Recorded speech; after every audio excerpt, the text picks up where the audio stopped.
StreamYard has lost access to your Twitter account, Sam. Oh, what does it need? I don't know. We can do it, sort it out for tomorrow. Anyway, guys, welcome to the live. Sam and I have not been on for one in a while, so you're going to have to welcome us and give us some grace whilst we get familiar with this again. How are you doing, Sam? I'm good, mate. How are you? Yeah, I'm really good. I'm not just saying that. I am actually really good. My kid is actually relaxing today for the first time in a week, so it's just so much easier to be calm, isn't it? Yes, definitely, mate. They'll trick you into a false sense of security, though, and then they'll be back. Trust me. Yeah, I bet. How's things on the old Amazon front for you, Sammy boy? It's probably been my worst month in about 3 years. It's Really? been so slow. This section 3 really just took a massive hit. Yeah, it's been really annoying and a proper grind the last few weeks. So, yeah, not been great, to be honest. So I'm hoping short-term pain and it should be okay again in the next month or so. Yeah, I mean, we were always expecting that to happen, right? Not only did you have the Section 3, but the Section 3 stopped you sending in new shipments, which Amazon doesn't like. Yeah, exactly. Like my sales slowed down anyway, and then I couldn't really buy anything. So yeah, there's no sales, no purchases, and the whole thing was just ground to a halt pretty much. So it's painful. Brandon, I can see you in here. Welcome to live, mate. Hope you're doing well. Hey mate, how you doing? Martinez, welcome to the live as well. Aiden, welcome to the live. So I guess I could start by giving you guys some Seller Smart updates. Obviously, I was down for paternity leave because I had a new kid. I managed to get up to the prep center with my friend Tom. He's actually come on board temporarily to be a videographer to see how it goes, to see if the value add is there. So if you check out our content on our social media and you think it's improved in quality, please let us know in the comments because that's going to be really good feedback for us. And if there's anything you want to see, if there's anything you want us to make, please let us know because, Tom's really good behind the camera. So we're going to get quite adventurous with our socials. So stay tuned for that. Sam hasn't met him yet, so I'm going to have to introduce you guys tomorrow. Yes, definitely. Brandon said, "How are you guys?" Yeah, really good, mate. In a really I've actually got energy today because I think I got about 6 hours sleep last night. So it's a welcome thing. How about you, Sam? Brandon said, "How are you?" I'm good, mate. I'm good. Brandon joined the call earlier today as well, so it's good to see him on there. Aiden said, "How quick was it lifted?" That's a really good story, actually, Aiden. That's regarding your Section 3, Sam. It took 3 weeks, maybe 3 weeks, I think. I tried to do it myself for the first 3 weeks, and just failed really every opportunity. So Amazon just weren't playing the game. So in the end, I got the account recovery guy who's in Seller Smart. I spoke to him, and then he looked at it and he managed to clear it the same day. So yeah, it's 3 weeks of me wasting my time and a few hours of the account recovery guy getting it sorted out. So yeah, it was long and it was painful, but it's sorted. And, good lesson that our account recovery guy knows his stuff. Yeah, definitely. So someone in my TikTok long username, I'm not going to read it out, said, "What brand was the Section 3 and how quickly did you get rid of the Section 3?" So yeah, I just told you how quickly I got rid of it. The brand's kind of irrelevant, to be honest. I'll tell you the brand anyway, but it doesn't really make a difference what the brand is, to be honest with you. The brand was for CeraVe and also for L'Oreal, I think. CeraVe and L'Oreal. I'm pretty sure it's L'Oreal. Yeah. It was really, really annoying timing because the CeraVe lead was a wholesale lead that I got Sam through one of our suppliers. And the supply chain was all good. Like the product and the supplier did nothing wrong. It was all fine. But like right as Sam was making really good sales with it, I think CeraVe got a class action lawsuit, didn't they, around possibly being a carcinogenic, using carcinogenic stuff, and that's why Amazon like screwed up all the listings.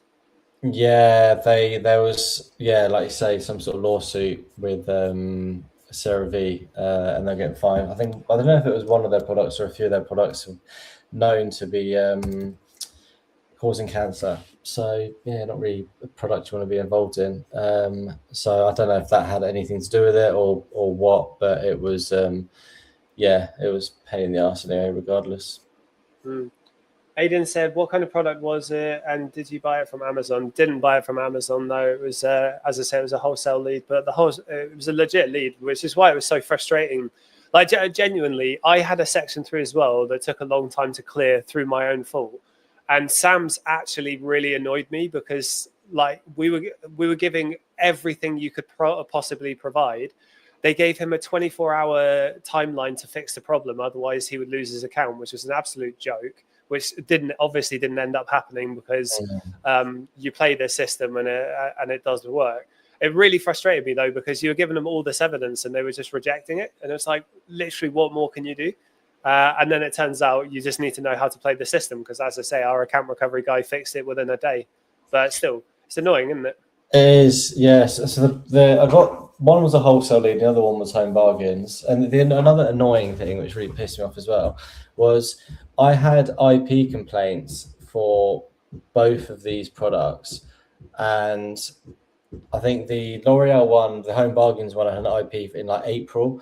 I submitted all the invoices and stuff then, and I cleared the IP, and then likewise, I ended up clearing the wholesale IP for authenticity as well, and they still hit me with a section 3 like a few months later, which it's just dumb. I've already cleared it once, and now you're trying to make me clear it again, and they wouldn't accept the documents which they accepted the first time. So it's all about knowing how to play the system. Like, I have no idea what the account recovery guy did. All I can see from my logs is that he had a phone call with someone from seller support and account health, and after that it was all sorted. So God knows what he said on the phone, but it obviously worked.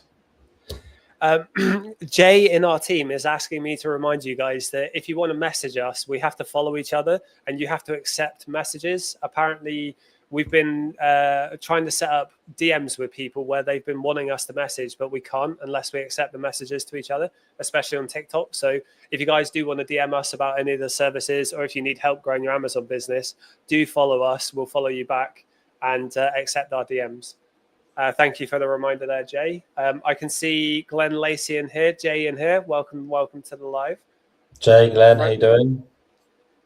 Rosita, I can see you're in this live as well, which I appreciate. Maybe don't do it with that profile because you don't want the algorithm to think Amazon is your niche.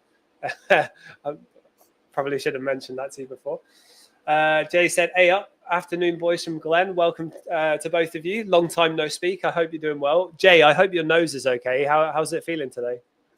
I wasn't sure when I read that message. I wasn't sure if he kicked his kid in the face and broke his kid's nose, or if the kid other way around. Yeah, kicked him in the face and broke his nose.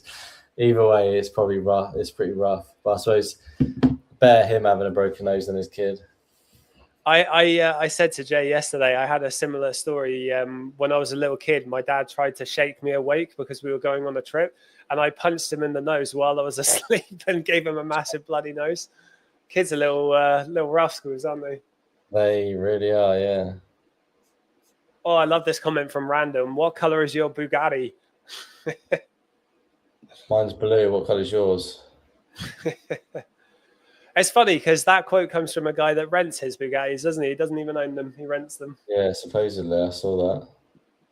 Jay said, mate, it's sore. Haha, I come close to kicking him in the nose until I realized who did it.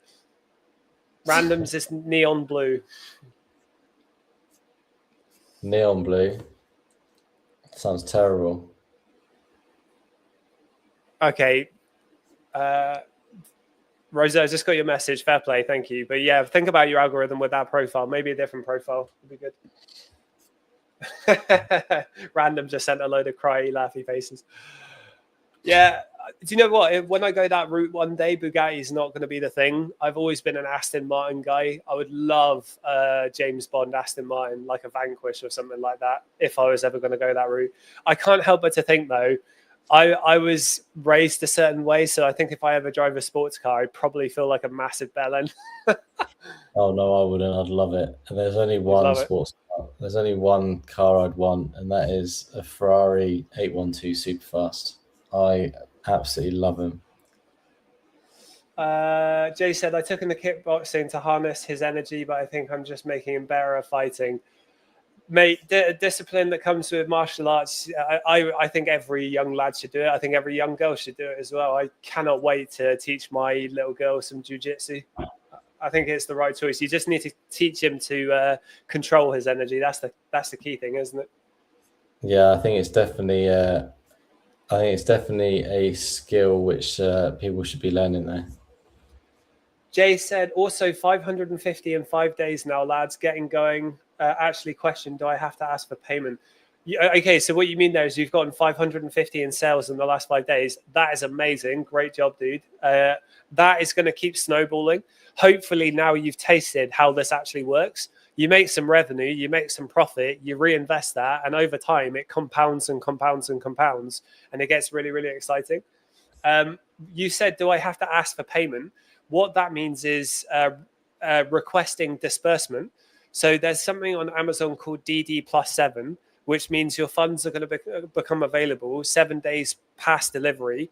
And then it's like 3 to 5 business days past disbursement.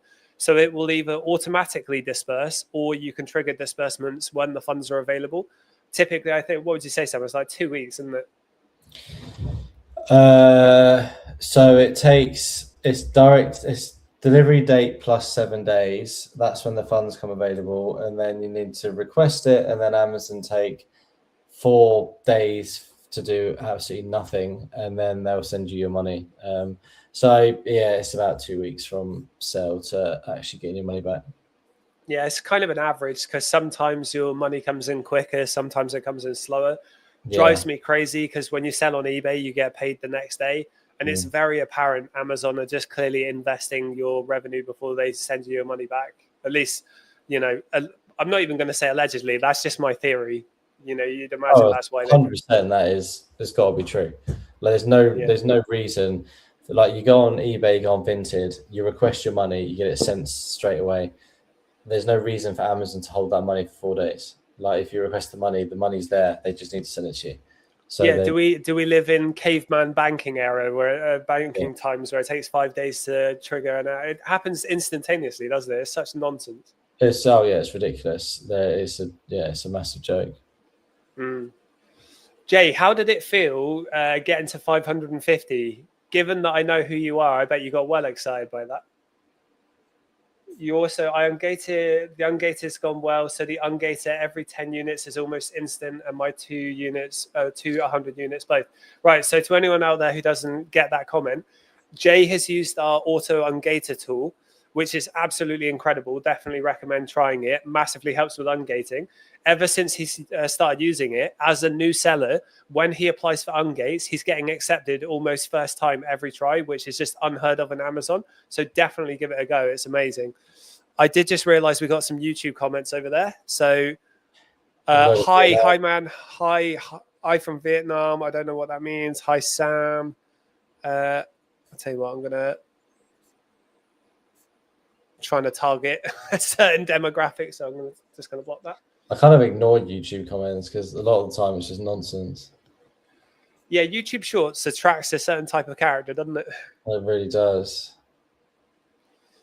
Right. So yeah, I was saying before, I was able to go to the prep center on a couple of days ago. I can't remember when it was. So I went up there with my videographer Tom. We got some really good content done for the day. Met up with Gus, Alina, Gemma, Reese, Dean. Really, really, really good vibes, good energy there. Everyone was really, really excited about the progress the prep center's been doing, which is really cool to see. You guys will see in our social media, you should see what our new prep unit looked like before versus now. The guys have done an incredible job up there. And yeah, all the processes are looking really smooth. It's all looking tidy and clean now. We're definitely ready for bigger and bigger clients, which I think we have a client roster of almost 60 clients at the moment, with quite a handful of big sellers in there. So yeah, we're really excited to see that grow, and I'm really excited for our social media to show it as well. I think we've been pretty desperate to show you more behind the scenes of us building the business. So yeah, really excited to do that. And I said in the start of the live earlier, if there's anything you guys want to see in socials, please let me know. Send us your ideas, because it helps me know what will help you most in growing your Amazon. Ahmed said, how does the buy box work? Ahmed, welcome to the live, mate. Thank you for joining.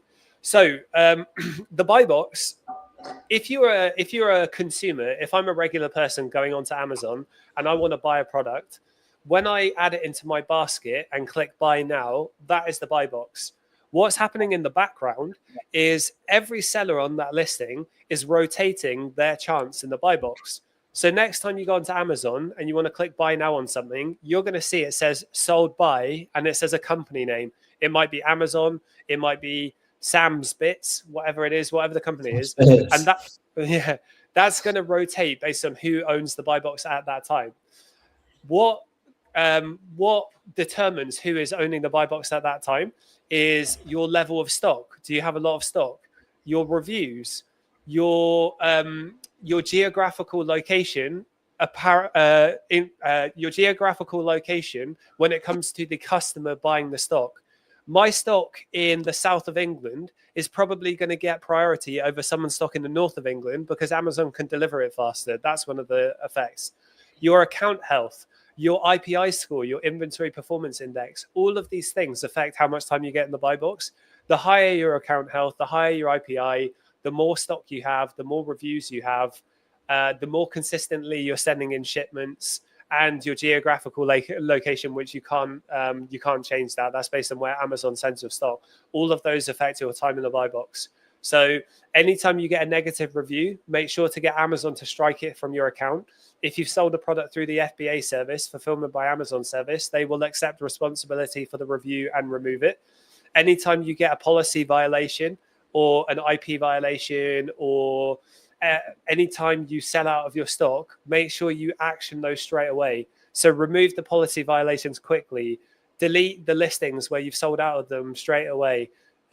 Make sure you're keeping your stock in stock where you can. Make sure you're buying stock that sells through quickly. All of these things affect the time in the buy box. Have I missed anything, Sam? Don't think so. I think, yeah, you pretty much mentioned all of them. I think the main two factors is fulfillment type, whether it's FBA, FBM, and price. They are the main two. But then, like you say, everything else plays a part in it as well. Ahmad said, thank you. No problem at all, brother. Thank you for the question. How long have you been selling for now? Thunder said, on 8A, which means Amazon to Amazon, to anyone who doesn't know, what should I watch for with Amazon deals that say the price returns to RRP on a set date? What should I watch for with Amazon deals that say the price returns to RRP on a set date? Simplistically, it's kind of about stability of price. If the buy box is really, really stable historically, and then it dips down but goes back up, that's a really good A to A lead. Not all of them are like that. Some of them are up for a period of time, then they're down, then they're up. And you just have to make sure when the price is up, it's still selling. And obviously, you don't want to be holding your stock too long. But typically speaking, with A to A, you might need to hold your stock anyway. So we tell people in our mentorship that if you're going to do UK A to A, sometimes you need to hold your stock for 2 to 3 months. So just bear that in mind with your cash flow. And then Thunder, you mentioned keeper deals. Keeper deals is one of the best ways to do it. What we do is we filter to only see Amazon products. You can go by biggest percentage discount first if you want to. You can set your price range, so anything from a £5 drop to a £100 drop. There's lots of filters you can choose, but yeah, keeper deals is a really good one to pay attention to, especially on like Prime Day, spring deals, Q4 and things like that. And then custom keeper filters are really good. We don't give those out publicly. Those are for people in our mentorship, but you can get really clever with custom keeper filters. Definitely. Ahmed said he's been selling for 6 months. Really cool. How are you getting on so far? You've been managing to make good sales. Typically, what we see is 3 months of active selling, 2,000 plus revenue with 200 units of sales. That's where the game gets a lot easier. And I'm not just saying this to sell it, but the auto ungater also really helps with the ungating in the first 3 months. Ahmed, you've been selling for 6 months, so hopefully you should be seeing that you get ungated in a lot more than you did when you first got started. Jay said, so I've only 2 units left of my bestseller. It's not OA ready to refill, so I delete soon as I sell out. Yeah, so I say this all the time, right? We tested this in our own stores. When I say sell out of a listing, when a customer adds it to their basket, it will say order in process or something like that. When they've actually paid for it and it's gone green and it's fully purchased, if you delete the listing as soon as possible, then that will positively influence your in-stock rate, which increases your IPI score. We tested that over, I think, 3 to 6 months, and it definitely had a positive impact on your in-stock rate. So that's what we recommend. And when you're doing arbitrage, you should be using custom SKUs anyway. So even if you replen that product, you would be listing it under a different SKU anyway.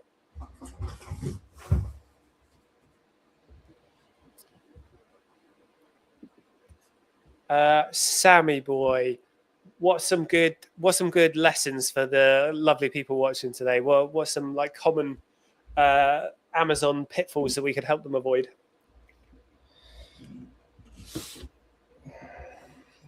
Pressure's on. Well, we just did a video on our social media on Instagram and TikTok. Be sure to check it out. Let us know in the comments if you like the quality increase. Hopefully it's a bit better. On what other people say on TikTok, especially, people say you can start with £300. And we mention all the time, that's a load of nonsense. If you just look at the maths, you can figure out really quickly it's not how it works. Sam, in your opinion, if you had to do this absolutely bare bones, what is the bare minimum you need in terms of what you're buying in the first 3 months to make this operational? As in terms of capital, what's the bare minimum capital wise? Or yeah, in terms of like what you're actually paying for, what are the bare bones things you absolutely need and you can't not get? So obviously, Seller Central account, I would recommend getting a professional account. So that's going to cost you 25, 30 quid a month, I think. I think maybe 25 plus that, maybe. So that's, let's say, 30 quid a month. And then you're going to need SellerAmp, which is roughly like $19, I think, a month. So what's that, like 16 quid? And then you're going to need Keeper, which is a similar price. And that is it. Like, in terms of subscriptions and costs, that is generally it. Obviously, you're going to need to buy some supplies like tape and labels and a printer and those sorts of bits. Boxes you can get for free. But I think in terms of subscriptions, all you need is your Amazon account, Keeper, and SellerAmp. You don't need anything else. You don't need any like SDK. You don't need a repricer. You don't need any fancy sourcing software or anything like that. It is literally those 3 things, and you can, you can definitely make it work with that. Divine said, "Hi Thea, I am single, 21 years old, and stop muting me," and then sent that message 3 times. I don't know if someone in our team is muting you. I don't know if that's what you meant to say, that you're 21 years old and single. Either way, welcome to the live, I guess. Jay said, sorry, mate, explain the custom SKU. So not the ASIN. SKU affects store health, not ASIN. The SKU the purchasing sheet makes. Yeah, so to anyone out there who doesn't know, we have a free purchasing sheet that you can download. It helps you track your Amazon purchasing, and it will create custom SKUs for you. In the chat, I don't know if TikTok is going to let me post this. I'll put it in YouTube as well. In the chat, I'm going to put an example of a custom SKU. So every time you buy a product, that product is going to have an associated ASIN and a unique Amazon number, which almost always starts with B0 something, whatever. So say I buy an HP printer, if I rebuy that HP printer, the ASIN remains the same. It's always the same ASIN. But every time I place a new order, I'm going to have a different custom SKU. My custom SKUs will have an abbreviation of the supplier. So instead of saying Argos, it will say ARG. Then it will say the buy price, what I bought it for, including VAT, my expected sale price, my quantity, and then a unique number at the end. So it might be ARG for Argos, ARG underscore £10.21 underscore want to sell it for £25 underscore I bought 10 of them underscore 507 to differentiate it. That custom SKU is going to tell you which order it is associated to when you purchased it. So it's unique just to your store. Terry said, Sean, have you dyed your beard brown? Terry, I can't see your name in the YouTubes. YouTubes. No, I'm telling you, mate. Honestly, it's the lighting. And it's lighting and sunlight. Sometimes I'm a ginger soulless fiend. Other days it's sandy blonde. You're saying, common pitfalls earlier. I had something in my head. Now it's just gone. I've been thinking about it since you asked me. Now it's just gone. Tom LS said, "Hello guys, hello, welcome to the live." And hello. Sorry, Sam. No, sorry, go on. And Footy Story said, "I keep getting messages from Amazon that my product is not eligible because of the price." Yes. So what they're referring to there is they're trying to tell you that the price you're trying to sell at is too high for the buy box price, and you can actually analyze this in the Keeper graph. So on Keeper, if you're selling on a listing that has a suppressed buy box, that means Amazon is deeming it to be too expensive. That does not mean the product doesn't sell. Suppressed buy box listings can actually be really good. And on the Keeper graph, you can see if there's a buy box available because it will be a pink line. If the pink line disappears, that means the buy box is gone. So those emails you're getting are Amazon saying the price is too high, but who cares? Don't ignore them. If you're making sales, then it doesn't matter. But the thing is, with a suppressed buy box listing, instead of the customer saying buy now or add to basket, they're going to see an option that says see all buying options. And when they click on that, you need to be able to match the price with the cheapest one, because obviously the customer is just going to choose the cheapest price they see. I don't want you to undercut and be the cheapest price. I just want you to match the price of the cheapest one. FBM and FBA kind of doesn't really matter in my opinion, in suppressed buy box listings, because it's all about the cheapest price. As long as delivery is free and the customer gets it quickly, prime or not, they're going to go for the cheapest one for the most part. Would you agree with that, Sam? Or do you think that's a load of tosh? No, I would definitely agree with that, to be honest with you. I think, I guess it depends how different the cheapest one versus the fulfillment is, right? Like, I would happily pay a little bit more in order to get the products a little bit quicker, but it depends how much more. So yeah, it's hard. I guess if the product costs like a £5, and I have to pay maybe another £1 to get it there the next day, I probably would. So I think it does make a difference based on the fulfillment as well. But again, it depends. Yeah. It depends where you are. I'm more about convenience. Yeah, that's fair. I think delivery day does have a big influence, especially people buying on Amazon. They expect to get it next day, don't they? Yeah, pretty much. Like that's generally if I'm buying something on Amazon, I kind of want it pretty quick. So I will I'll try and get it shipped out ASAP. Footy Story says size not making sales. So it's hard to say without reviewing the listing myself. I would see what is the buy box price right now, and can you match it whilst making profit? And I want to be really specific with my wording. Buy box price doesn't necessarily mean cheapest, unless you're talking about a suppressed buy box. In a regular listing, sometimes you'll see the buy box price is £20, and there'll be people in the listing selling for 17, but they're not getting time in the buy box. It's always better to match the buy box price, which is £20 in that scenario, because that's the price it's selling at.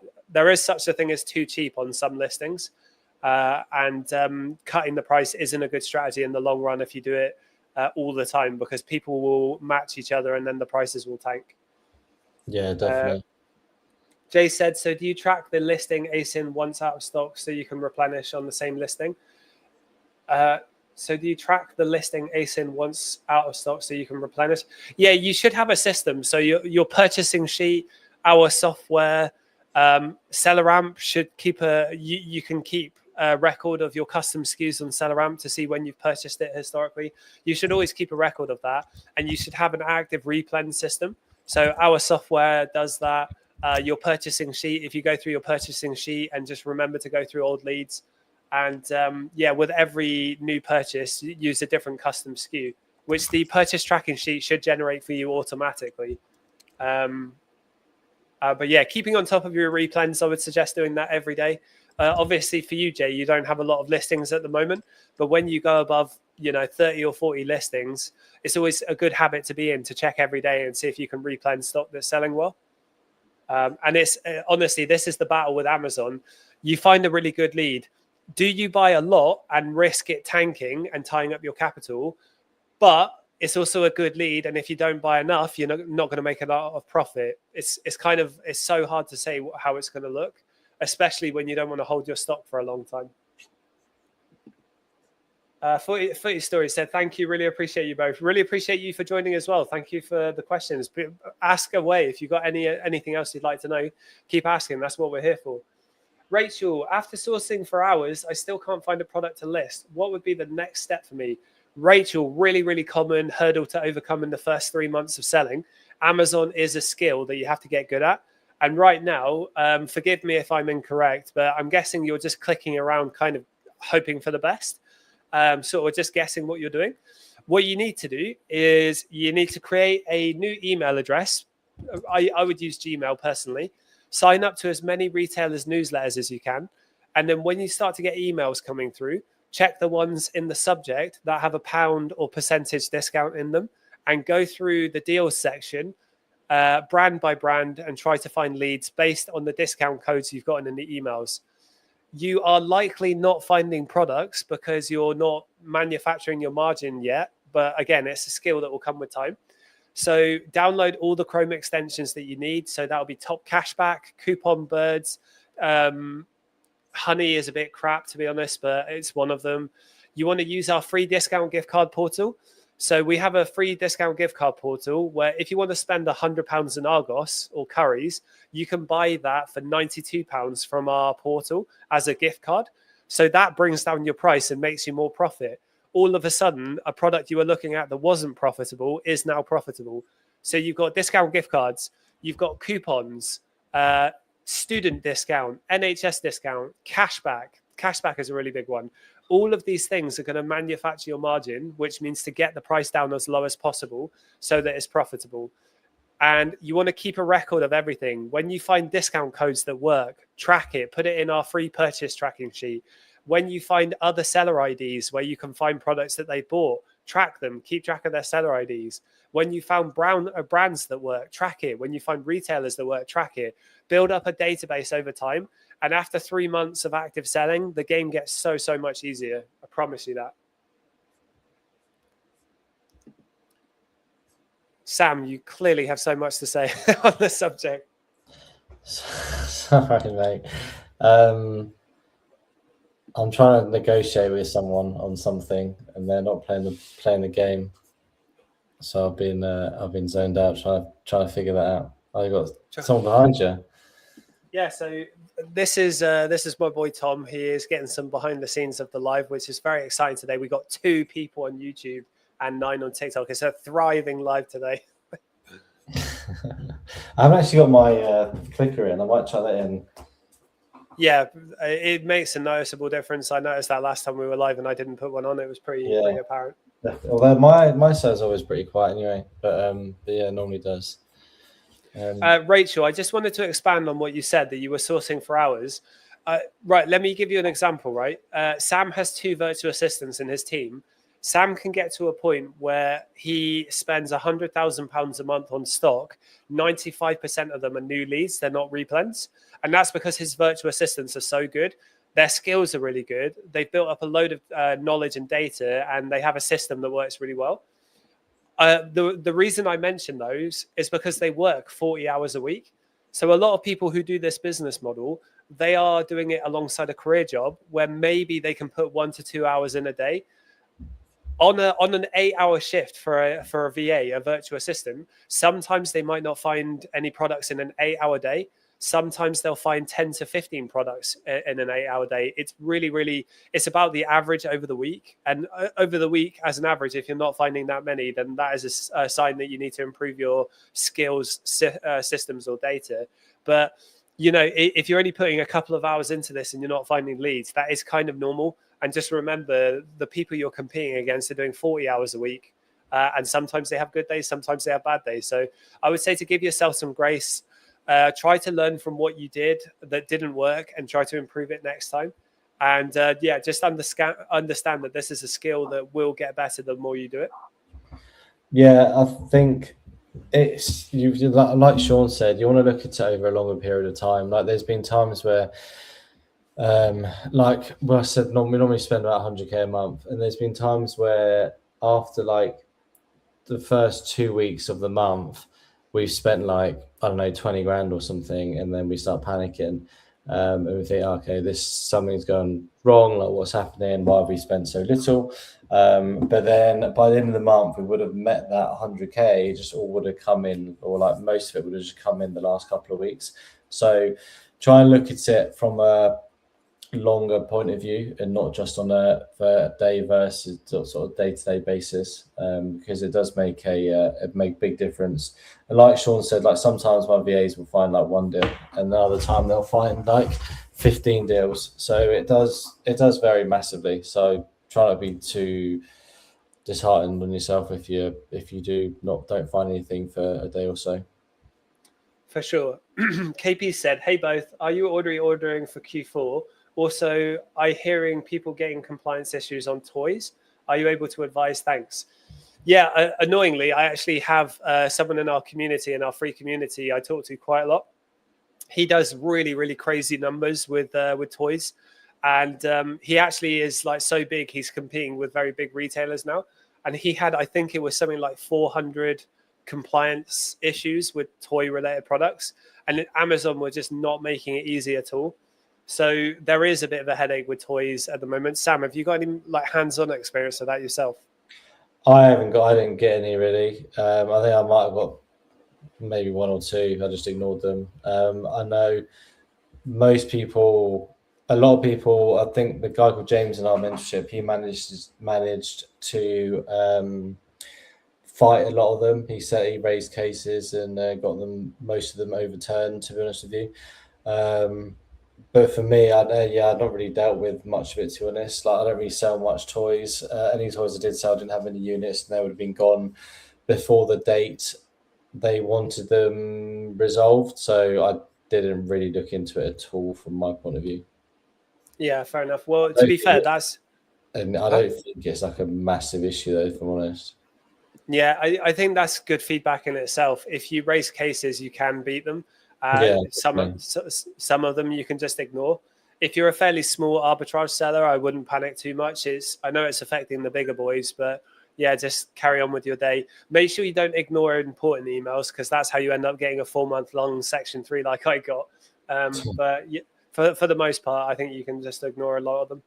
Yeah, so Terry said he had an organic and toilet one, and he managed to overturn them pretty easily. So yeah, I wouldn't stress about it. It's definitely not something I would think too much about, to be honest with you. James Mack, Rachel, I work with these guys. I find tracking sourcing methods to see which you're best at helps. Then stick to that more than others. Yeah, that's really good advice. So there's like, let's say this is an arbitrary number. Let's say there's 10 sourcing methods. There's probably a lot more than that. You want to pick and choose one or two and keep practicing them. And well, actually, you should try them and see how you get on, but then you should pick and choose one or two to stick with, because you're going to get a lot more results with using one strategy in comparison to chopping and changing between loads. I should caveat that by saying Amazon to Amazon and online arbitrage we see as the same model. You should do both, or you can do both together. And Keeper is essential for Amazon to Amazon, so I don't really count that as the same. So my sourcing methods for arbitrage would be email newsletter sourcing. I used to do a bit of Keeper, but and then manual sourcing based on that info, and then Keeper for the rest of it, and then you have Amazon to Amazon with Keeper, which is a separate thing. I hope that makes sense. But yeah, what Jay said is good advice. Double down on one or two methods and stick with it, and try not to get distracted by shiny objects. Every business model you try is going to be hard. I've tried a bunch of them. I've lost a lot of money. I've made a lot of money in some cases, especially with Amazon. But every business model is hard. So if you hit a bit of a plateau with Amazon and you think you can't do it, stick with it. If you enjoy it, stick with it, because you will figure it out and it will be very, very rewarding to you. And if you think, oh, drop shipping looks a lot easier, I promise you it's not. I lost so much money drop shipping. And if you think eBay looks easier, eBay is easier. The sales velocity isn't anywhere close to Amazon. It's just not the same. And I say that with a love for eBay. Yeah, it's a shame. The velocity is just not. It's just not there. Like as an example, there's a Gillette razor which Amazon restricted me on that ASIN, so I had to pull back like 100 units, and you could sell like 80 units in a day on the Amazon listing. I've had it listed on eBay for a week and I've not even sold one. So yeah, the velocity is crazy different. Yeah. I think it. Would you agree, Sam? It is good to learn a bit of eBay and a little bit of Vinted, because you can sell your returns on them, but you don't want to split your focus. They're very helpful. Like obviously Amazon is going to be your main focus, but it's good to understand how to use eBay, how to look at like how to price something and how quickly something sells. So yeah, I think it's definitely worth understanding, because you will be using it to sell returns.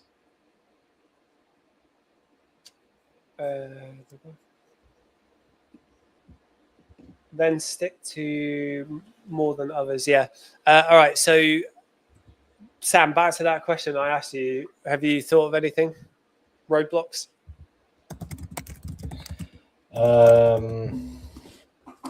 No, I had a good one, but my mind has gone blank.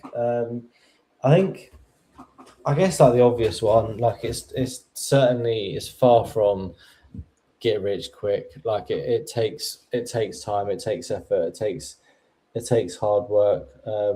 Don't think the day you start a new day you're going to start sourcing, you're going to suddenly find 10, 15 deals, because it's just not going to work like that. Like you do need to put in the effort, you do need to put in the time in order to get the rewards. Like it's the same as running any business. Like the first few months are going to be hard, they're going to be stressful, you don't really know what you're doing, there's going to be a lot of questions. It's difficult, and then but again, same with anything, it gets easier, and then you can sort of understand it, and it's it does get easier. So I guess that's the main thing. A lot of people go into it, and I think because people get sold the dream a lot of the time on social media, just thinking they're gonna get up and running straight away and earn thousands of pounds every single month. But unfortunately, the reality isn't like that. So yeah, try not to get sucked into the dream. And then I guess what else is there?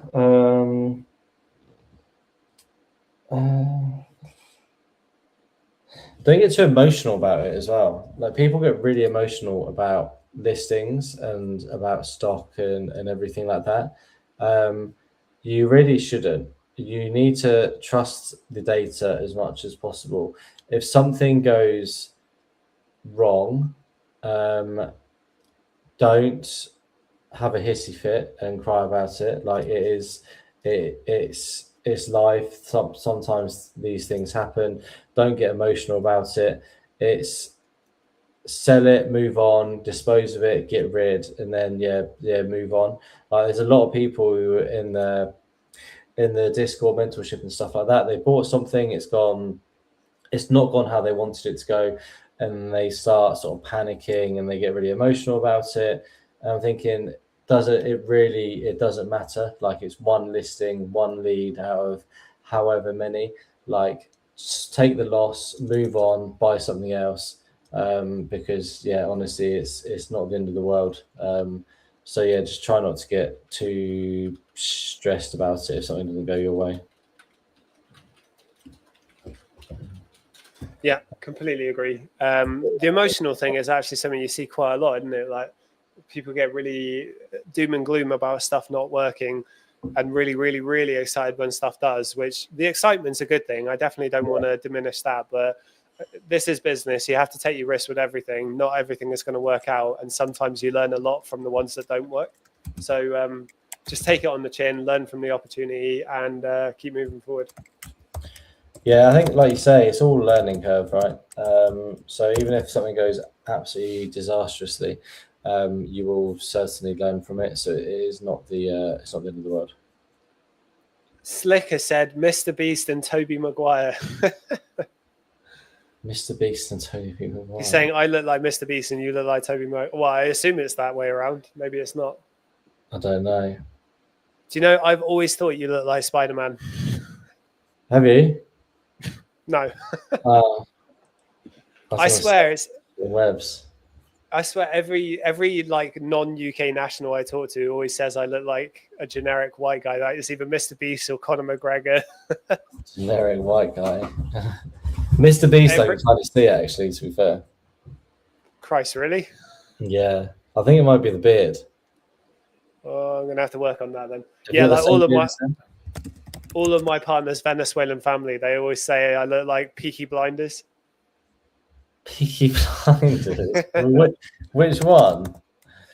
I think just generically. Just a generic Peaky Blinders character. I was going to say Paul Anderson, but he's going through it at the minute, isn't he? I don't know. Is he? He's Peaky. What's his name? In that he was, Arthur Shelby. Did you watch Peaky Blinders? Couldn't get into it.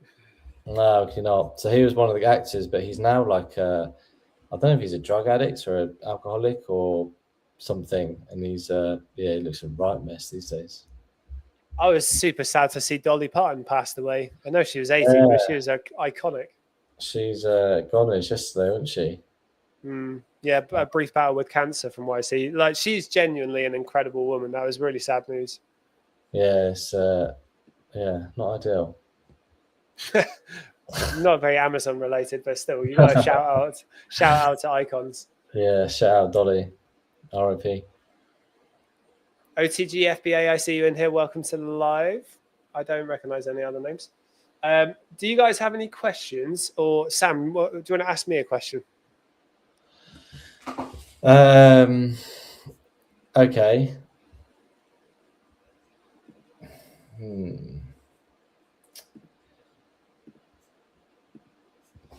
What can I ask you? What's happened recently?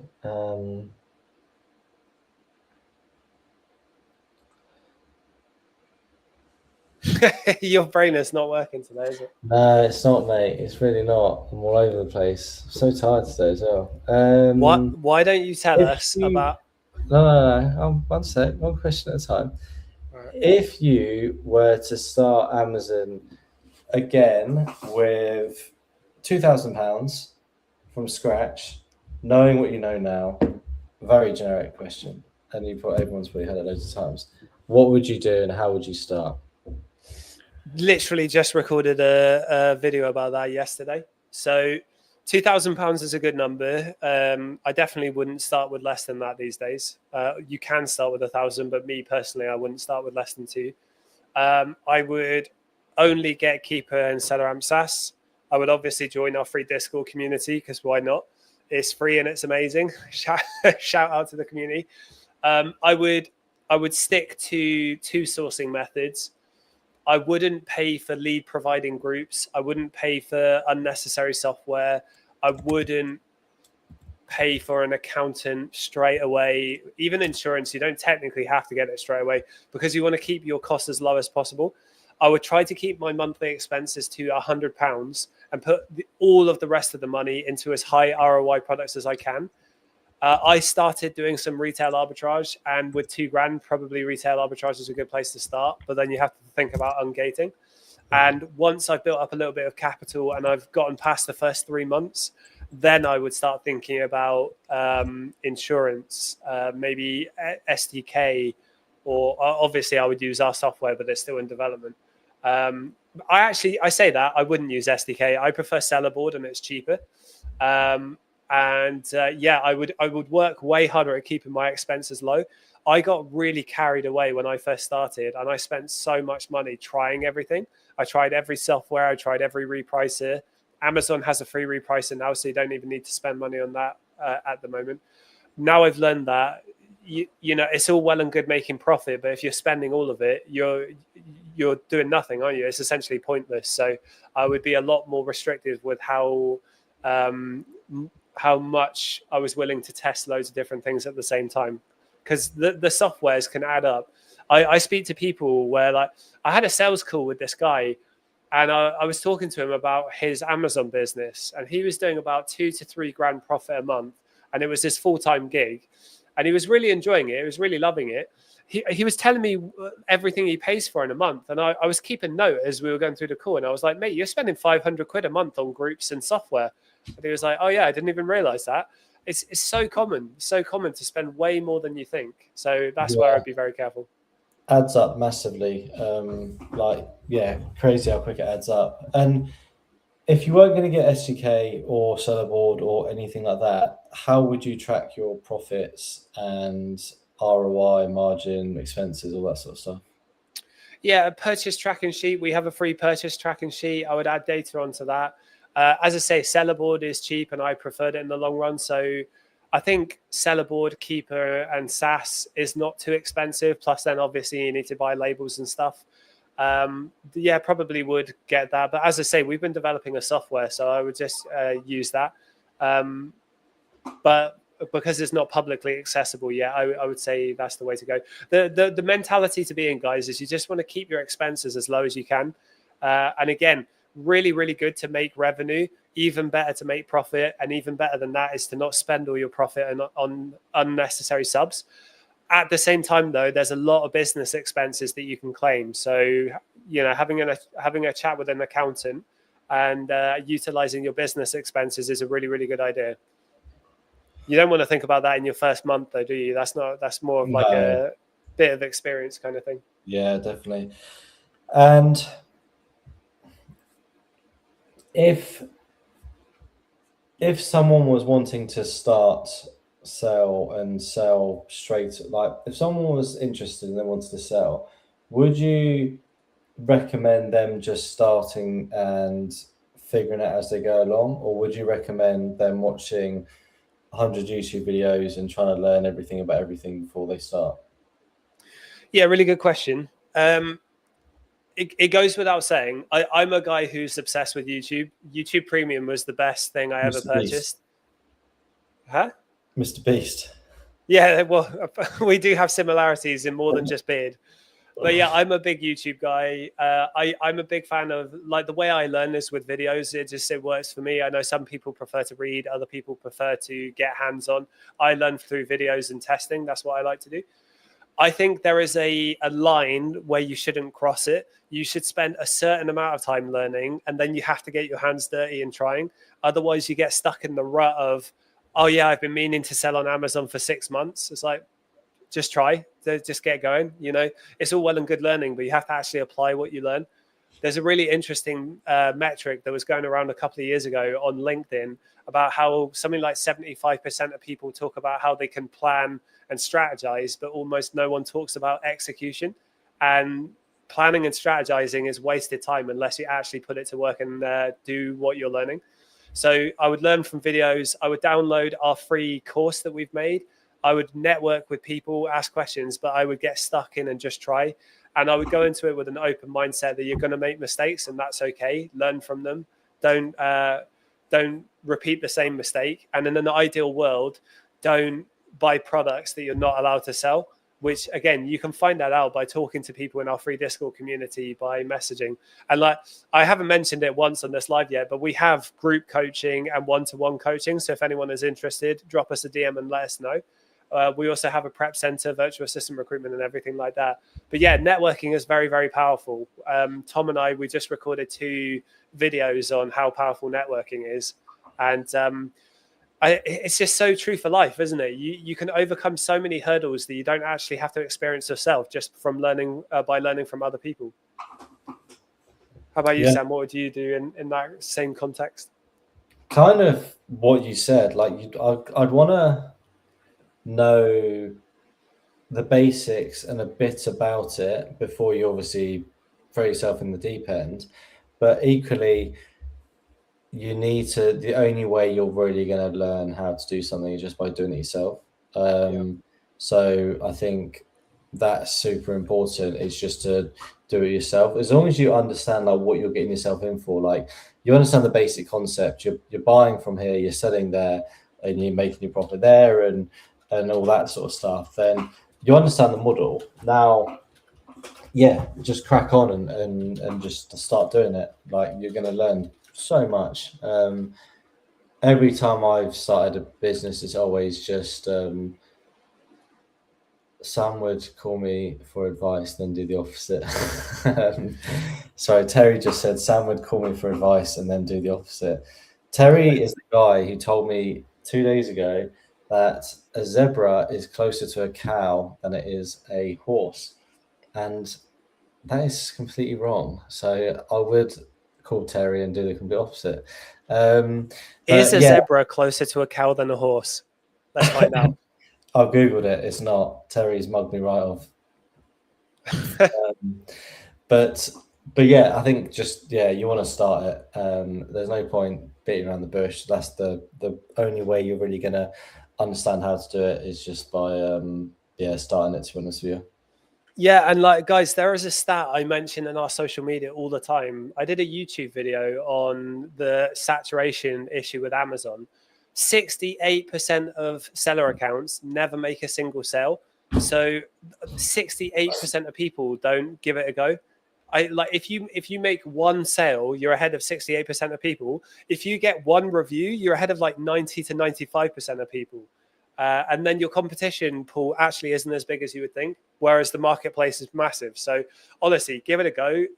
I think I need to do a better job of talking about how much I actually really enjoy doing this, because our perspective, right? We really want you to come into this with a really clear mind of what it is you're getting into. It is hard, it is challenging, but it's really, really fun.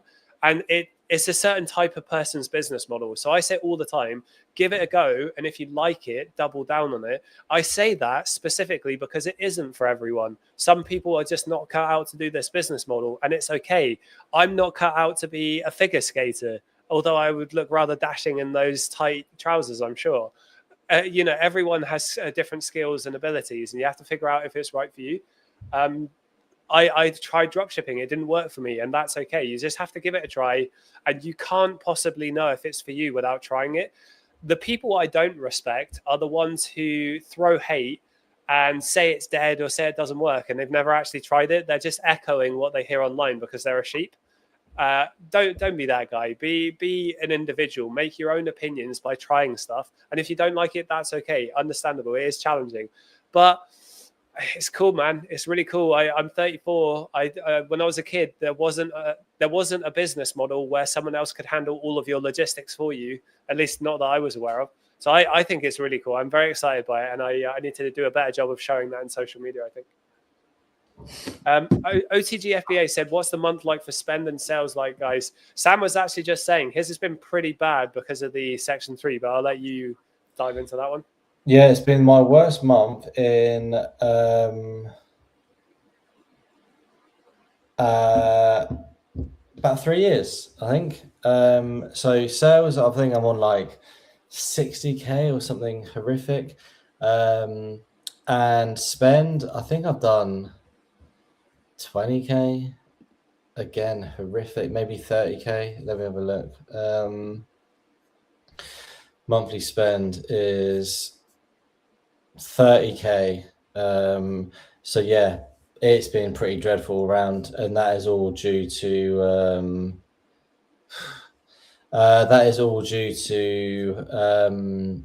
the Section 3. Section 3 is really not done me any favors at all. I couldn't buy anything for ages.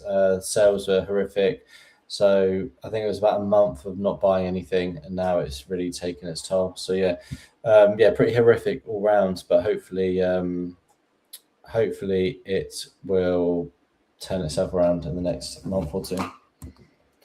I don't know how to say your name. Macon Pretty. Guys, their community is great. Awesome. Thank you very much. Thank you for the kind words. That's really nice of you to say. I appreciate you.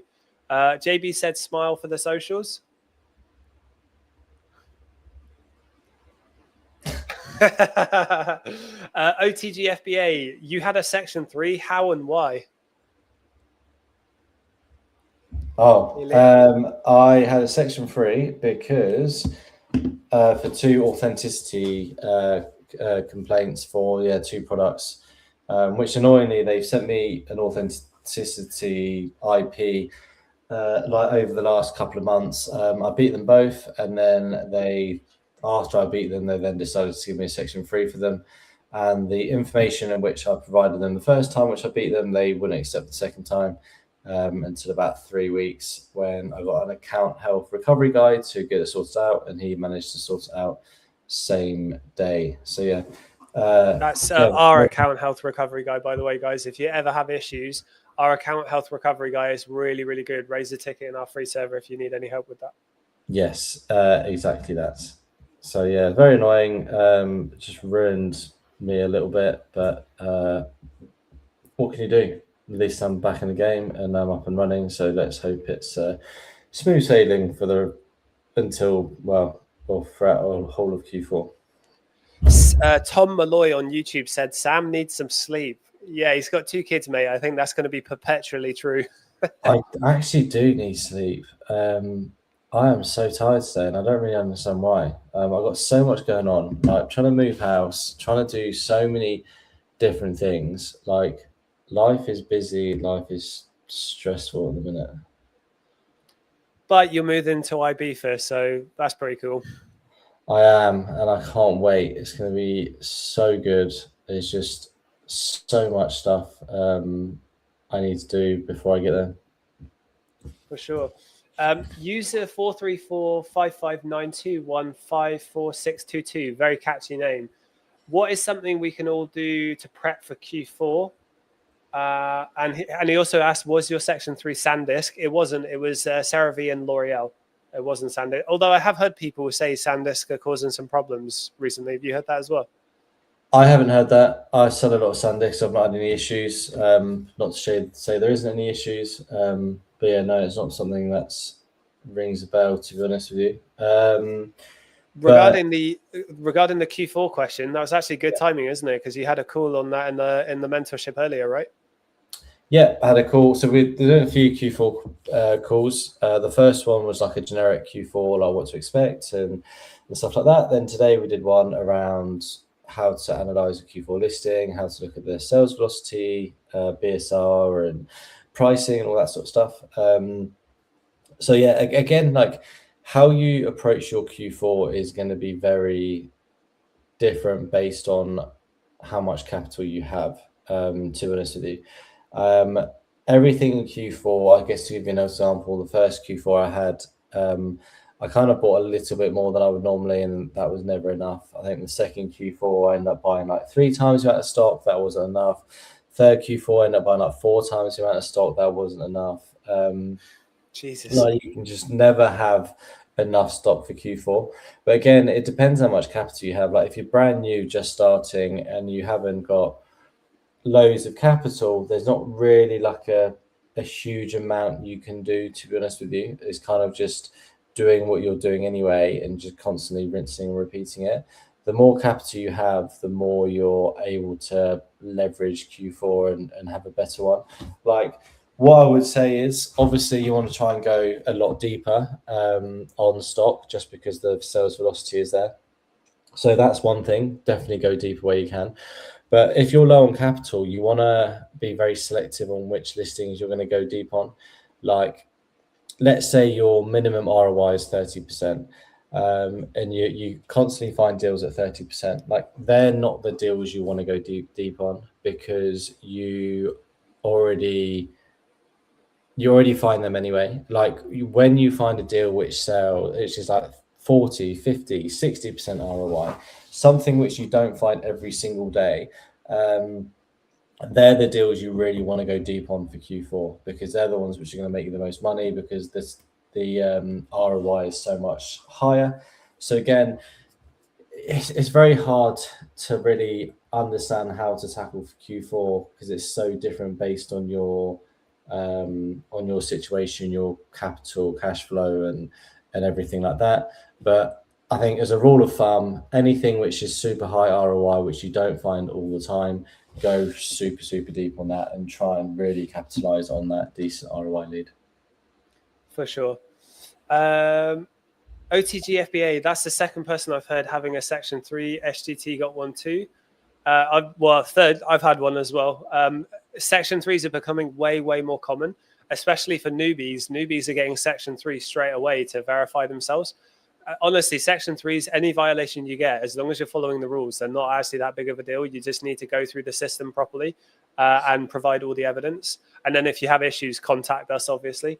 But yeah, they're becoming a lot more common. Yeah, they're definitely, especially for new sellers, they are super common. Like, we've had, I think, maybe like 3 or 4 people in the mentorship now who've all had Section 3s, and they're all been new sellers. So yeah, they're definitely super common at the minute. OTG FBA, was the product legit and a mistake on Amazon's side? That's the wrong way to look at it. The product was legit. I'm sorry, Sam, I'm going to speak for you just for 1 sec. One of the leads came from a wholesale supplier that I provided, and the supplier provided supply chain and proved that it was authentic. The way to look at Section 3s is not as like you've done something wrong, you're going to get banned. It's Amazon looking for you to prove authenticity. That's the way to look at it. So Amazon were asking for supply chain docs, invoices, suppliers, and things like that. There are loads of fake sellers on Amazon's platform, that allegedly a lot of fake Chinese sellers. And one of the ways they deal with it, one of the ways they protect consumers, is doing things like Section 3s, authenticity complaints, IP violations, and stuff like that. So whilst it is a headache, I'm glad they do it, because it allows us to sell on the market, the biggest marketplace in the world, with the highest customer trust. And it's because Amazon do stuff like this. It's annoying, and you have to play the game. But yeah, the way to look at it is just Amazon is requesting you to prove the supply that you bought was legit. Yeah, exactly that. Was the L'Oreal as a result of a customer complaint? It was an authenticity violation, right? Yeah, they both were, because first off, I got a authenticity complaint from them like in April, which I beat. So that would have been off a customer complaint. Yeah. It probably wasn't even, they probably didn't even think it was fake. They probably just wanted a freebie, and they just said, oh, it's fake, just so I can get some free, I don't even know what it was, moisturizer or something. So yeah, it's very annoying. Customers can really make your life difficult. So many times I've sold moisturizers, skincare products where people claim it's very obviously fake, and I've got invoices to show it's not. And there was a guy on eBay I got a bit sassy with him. He was replying with really badly written English, and he was very clearly trying to scam me. And I was like, go ahead, my friend, get eBay involved. I'd love to prove to them that it's real. And he was like, no, send me your suppliers. I was like, nice try. I'm not going to bloody do that. Get eBay involved and I'll prove it's authentic. But the guy was an absolute idiot. He was very transparent. He was trying to scam me. I had the same beef with someone recently on eBay as well. I sold something, and they threatened to leave me a 1-star review or bad feedback. I don't know, I can't remember how it works on eBay. Bad feedback unless I refunded them. And I said, because they said it was fake. I said, look, product's not fake. Like, if you want a refund, send the product back and I'll give you a refund and it's fine. And they said, I'm not sending the product back because it's fake. You don't deserve the product back. Give me my refund. And then I'm like, it doesn't really work like that. Like, I'm happy to give you a refund, but you have to return it. And they went back and forwards for ages. And then she said, right, that's it. You left me no choice. I'm taking it into my work and I'm going to test it in my lab. And then I'm going to send you the test results and all this sort of stuff. And I said, just test all you want. I really don't care. Like, if eBay want to ask me for authenticity, I will provide it for them, but I am not giving you anything. If you want the money back, return the product and leave it at that. And I didn't hear from her for like weeks and weeks. And then she opened up a return and she's still not sent the product back. So I'm hoping it's going to go past the return period and she won't get a refund. That'll make me so happy.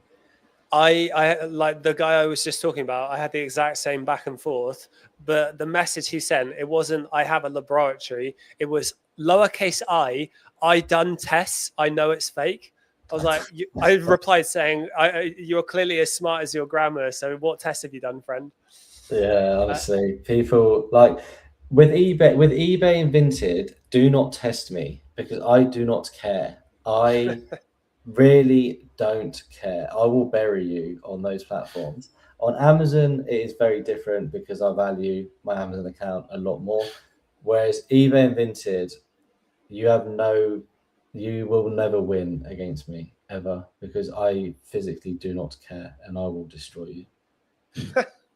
Such sass. I love it. You can tell you need a nap. Yeah, exactly. That's a warning to anyone who wants to mess with me. OTG FBA, are you more OA and 8A? Both, about 50-50 of both. Yeah, 50-50. I'm trying to do a bit more OA at the minute just because I want to get things sold and moving a lot quicker. And yeah, unless the A2A's got really like a real decent margin on it, then I'm trying to I'm pushing more OA just at the moment. Mo SB, are retail receipts, etc., fine when it comes to Section 3s from major retailers? Yes, absolutely. So there's a distinction, right? You said retail receipts. Right. Okay. I need to reiterate that. So you said retail receipts. So you're talking about retail arbitrage. I've never heard of someone having a problem. When people do have problems, it's because the system is broken and you need to keep reapplying. As long as the receipt clearly shows where you purchased it and it aligns with your bank statements, then you'll be okay. And it's the same with online receipts or VAT. So e-receipts, online receipts can't be used for ungating a lot of the time. Only VAT invoices can. But when it comes to violations and Section 3s, they can be used. And physical store receipts are okay. Again, pictures need to be visible and it needs to align with your bank statements that you send.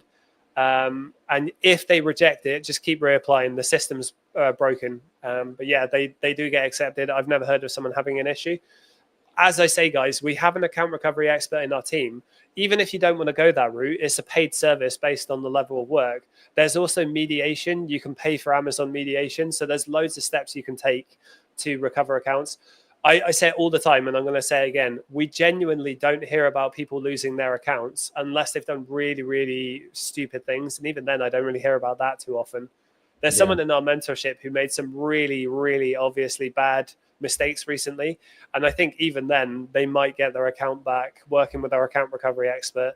And that was like it was like really obvious mistake, which is a bit unfortunate. I wish they'd have checked with us before purchasing them. But, you know, you live and you learn. You don't know what you don't know, as they say. Yeah, that's pretty much well said. You don't know what you don't know. But yeah, damn, these mistakes were ridiculous. Yeah, I mean, really obvious to you and I, apparently not so obvious. So it just goes to show, doesn't it? You have to reiterate, don't buy anything from Shein, Temu, China, AliExpress. It's all fake. Yes, exactly that. Oh, well, hopefully he's going to learn the hard way, but hopefully he can get his account back. OTG said, you sell much on Vinted. Vinted and eBay is like selling returns, selling random crap around the house. So I did a fair bit on it, not too much lately.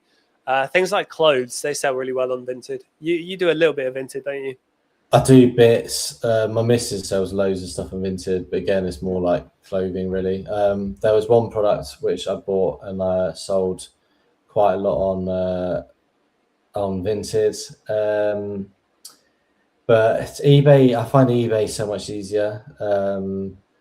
And Vinted is like a charity shop. Like you're never really going to get the best price for it. Let's be honest. And you're battling with someone over 50p, which I can't be bothered with. Like eBay for me is, it's much easier.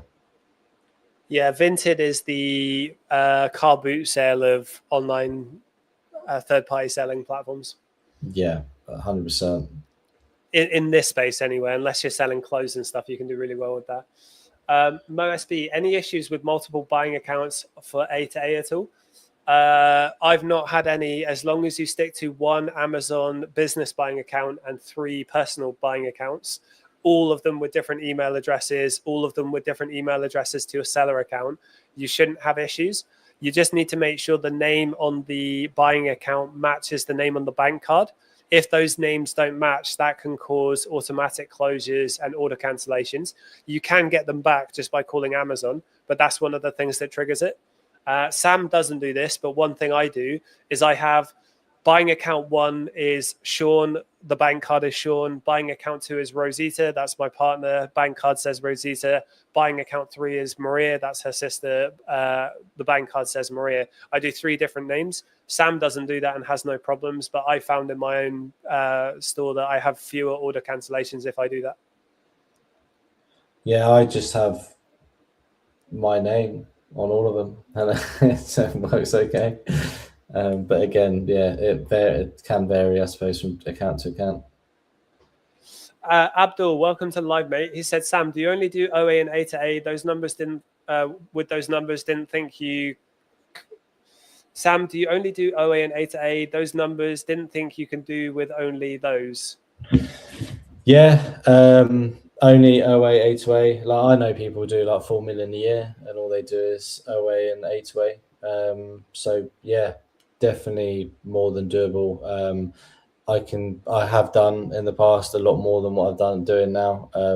This year's been a lot slower in terms of revenue, but yeah, it's definitely doable with OA and A to A, to be honest.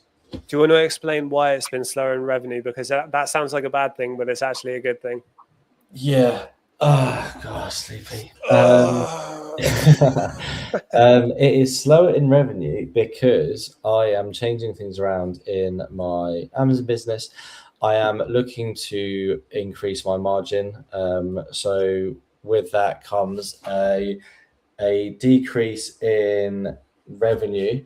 So my revenue is going to get lower, but my margin is going to increase. So I'm currently working at like I can't remember. I haven't looked at it for like a month or so, but I've made a lot less sales in the last 12 months, or in the last, like this year, I've made a lot less in sales, but my profit is so much more, because I've improved my margin. So yeah, my revenue is probably going to come down over the next year or so, which is fine, but my margin is going to increase, and I'm going to make more profit and more money that way. So yeah, it's definitely a good thing. For sure.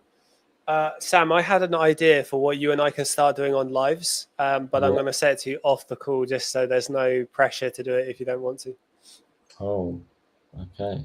Pressure's on. You're pretty tired, and to be honest with you, we haven't done a live in a while. I'm feeling pretty tired as well. So do you want to call it there and pick up again tomorrow? Sounds good, mate. I'm happy to keep going if you are, but No, I've got so much stuff to do, so I'm quite happy to call it a day. We'll be back tomorrow anyway, tomorrow afternoon and Friday. Yeah. Abdul said, does increase your margins mean not settling for less ROI? Yeah, in short, basically, Correct. Yeah.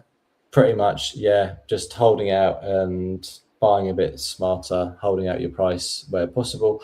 And yeah, just trying to increase that ROI as well, and not settling for low ROI, I guess, what you said. Yeah, it's one of those things, right? Let's say Sam was doing 2 million last year with a 20% ROI at the end of the day. If you're doing 25 to 30% ROI with less revenue, that's actually fewer headaches as well, isn't it? Because you're selling less products, there's less things that can go wrong. So less is more sometimes.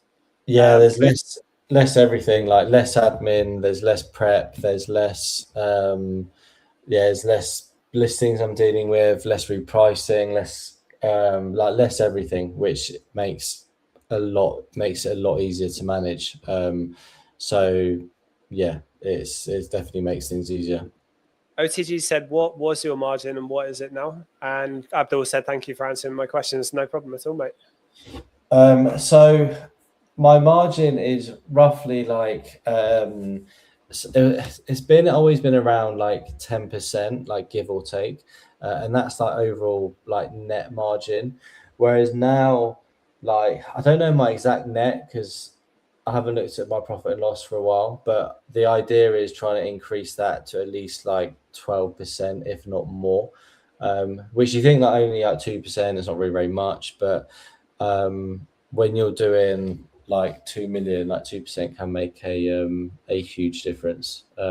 So whilst from a percentage terms doesn't sound very much, it is in terms of a monetary value. Yeah, and I want to reiterate again to people that there's a very distinct difference between gross margin and net margin. 10% net margin at the end of the day, after all of your business claims, all of your salary, dividends, and things like that is very good. Yeah, for sure.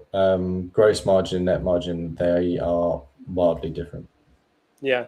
All right, guys, thank you ever so much for joining today. We had a smaller audience because obviously we haven't been consistent with the lives, but we are going to be very consistent going forward. Now I'm back from sleepless paternity leave. Thank you for joining. We have a free Discord community that's amazing. Gemma's now joined the team in the mentorship, which is really cool. We have really amazing group and one-to-one mentoring. Let us know if you want to have a chat about that. We only have 5-star reviews. We've got an amazing prep center, VA recruitment agency, account recovery support. We've developed the software that you get free access to if you're a mentee in our mentorship. And we've got loads of free resources that you can download if you're just getting started. Henna by Howard said, they approved me, but everything I scan is not working. Henna, we're just signing off for the day. Drop me a message in Discord or join us tomorrow. I don't really know what you mean by that question, and we're just signing off. But anyway, guys, have a lovely day. Thank you for joining. And Sam, what time are we going live tomorrow? Depends on my car. I'm taking my car to garage. I'll be there for 12. If they're going to take ages, I can do it while I wait. If it's going to be done quickly, I will sort my car out, get home, and then do it when I'm home. So I will have to let you know. All right, cool. So we'll be live sometime around midday-ish. Yeah. Have a good one, guys, and we'll see you tomorrow. See you later, mate. Bye.